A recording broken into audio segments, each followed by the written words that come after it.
What was wrong when I did it? I like my name first. Yeah, are we good? Do you want to do it at the same time? Yeah. Action.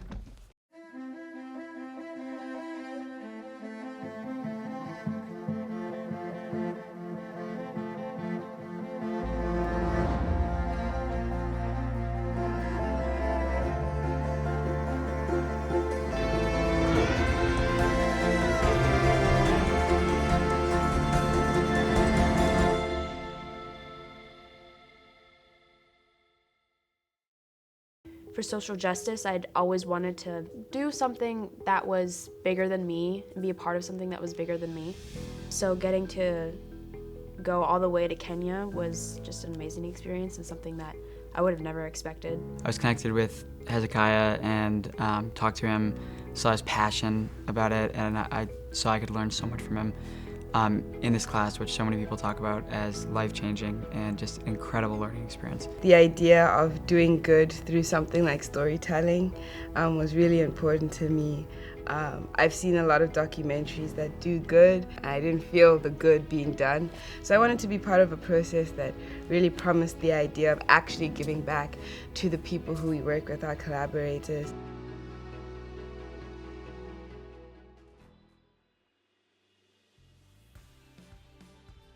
Bringing together those girls and talking to them about their experiences and just encouraging them, I think that form of sisterhood is going to go places.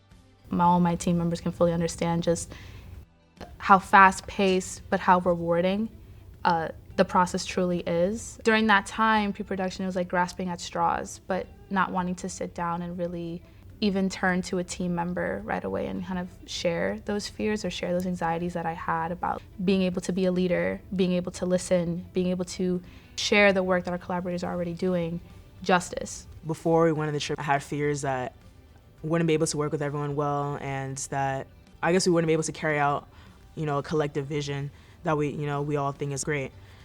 But then when we were there, I learned to be trusting of everybody. I learned use sound equipment, lighting equipment, how to figure out where interviews should be placed, and just how to be more disciplined, how to be more collaborative. Given the scope of my role as a producer, something that they were always trying to stress was that you have to adapt to whatever situation comes up. I never had a challenge to my adaptability so much so, compared to when we were in Kenya.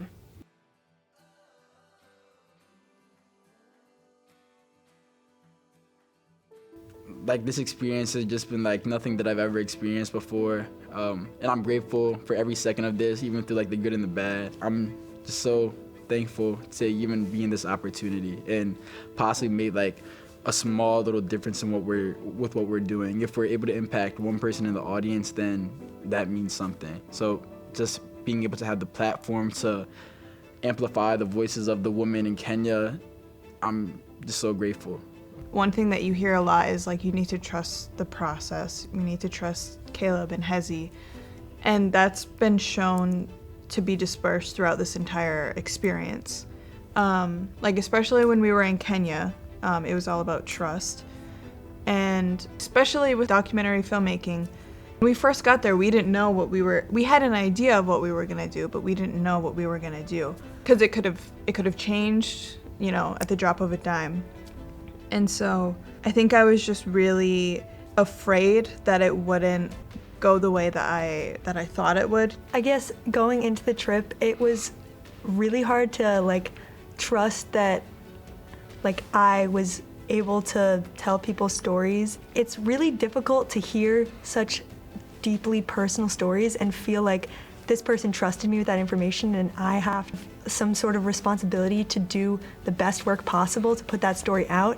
And at first I didn't trust myself with the responsibility of telling stories, but I learned to trust myself. Hey everyone, so we're at the secondary school right now. I mean, I think for me, in the pre-production process, before we went to Kenya, I guess I was more quiet and just I'll share my opinion, but I wasn't super outgoing. But then it's funny once you travel with people, go on trips with people and stuff. the personality really comes out, and I got super close with everybody and got super comfortable, because you go from meeting them twice a week for like 3 hours to like meeting them like every day for 2 weeks straight.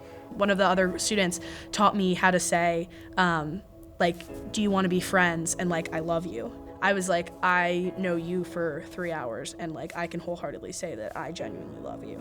I think I want people, when they're watching these films, to immerse themselves in the setting, in like the beautiful scenery of Kenya and the beautiful culture, but also to immerse themselves in the stories of the collaborators that we worked with.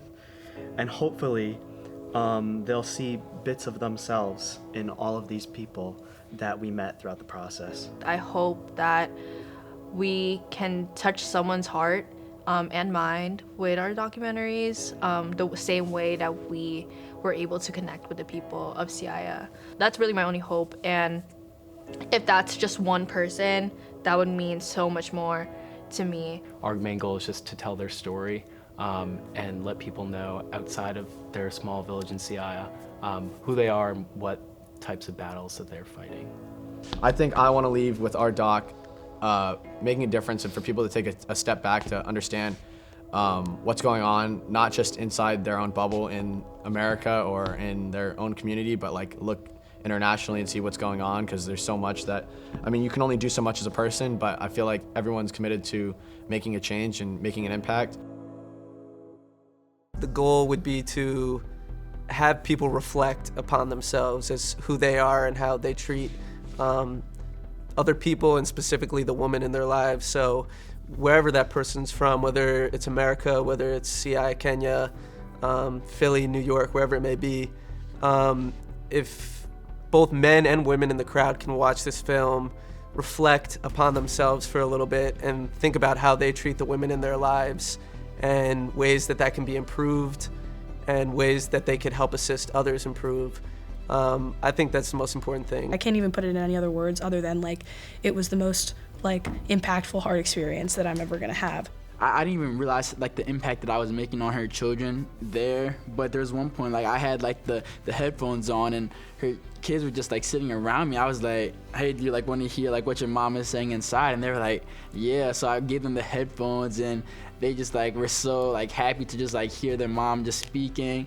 And then the next day like Trezor came over to me and was like, she's like, Jameson, I just want to let you know that my kids were so glad that they were able to meet you. You really left an impact on them. They want to go and study in the States like you. They want to grow out your hair to be like yours. I just want to thank you. And I like being there, you don't even realize the impact that you're having on all these children, all these people. So just like hearing that, like, wow, hey, you doing this really made a difference by just being yourself. It's just something that you'll never replace. It's hard to put into words like what this experience has been like, because you just go into it and you don't know what to expect. And learning about social justice, this is like something at Villanova that everybody needs experience once. You don't get this in really any other classes. Like you're working really hard every day and you're focused on like one goal and you're just trying to understand how to be a better person and advocate for others.